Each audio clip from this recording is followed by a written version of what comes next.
Axşamınız xeyir həkim. Akşamı xeyir xanım. Həkim bizim sualımız təzyiqlə bağlıdır. Təzyiq birdən qalxır öz-özünə, birdən düşür. Nə ilə bağlı ola bilər? Təzyiqin birdən qalxıb birdən düşməyi klimaksa bağlı ola bilər. Birdən qalxıb birdən düşməyi nevroza bağlı ola bilər, əsəb sisteminə. Sonra bir də təbii ki, orqanizmdə xüsusilə də görürsən ki,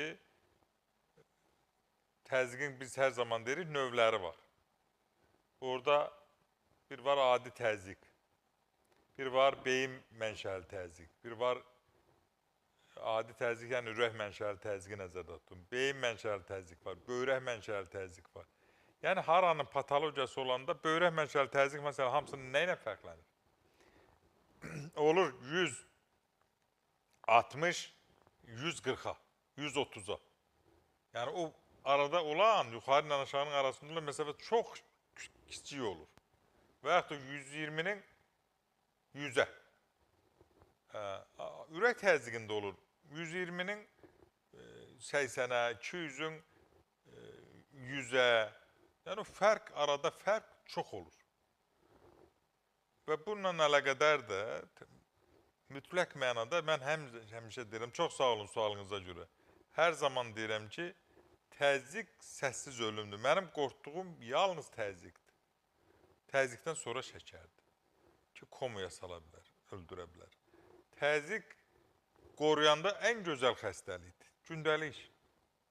Məcbursansa, tabletin qəbul edirsən və ya 6 aydan bir zəlin qoydurursan, qanını duru saxlayır, səni təhlükəsiz, heç aparat göstərməndə də təhlükəsiz həyat, çünki orada tromb əmələ gəlmir, laxtalanma əmələ gəlmir və infarkt əmələ gəlmir. Ona görə də ancaq çox təəssüf ki, zəlidə naş adamlar qoyurlar. Ayrı-ayrı salonlarda, ayrı-ayrı yerlərdə, evlərdə. Elə mən aldım, oradan götdüm, buraya qoydum, doktor, mənim ayağım nə bu günə qaldı? Kiminin barmağı kəsilir, şəkərli xəstəlik, kiminin ayağı, kimiyə heç qoymaq olmaz, qan azlığı var. Kimi də qanın ümumiyyətlə laxtalanma sistemi sıfıra bərabərdir. 150-dən bir adam ölə bilər. Yəni, öz fəaliyyət olmaz. Allahın verdiyi nömrə bir müalicənin dedim ağrıdır, zəlidir. Allahın verdiyi insana nömrə bir var dövlət insanın sağlamlığıdır. O sağlamlıq olmayandan sonra hamısı boş şeydir. And olsun Allaha boş şeydir. Sağlamlıq həyatdır. Sağlamlıq xoşbəxtlikdir. Sağlamlıq sevgidir. Hamıyı sevə bilirsən, sağlamsansa. Xoşbəxtsən.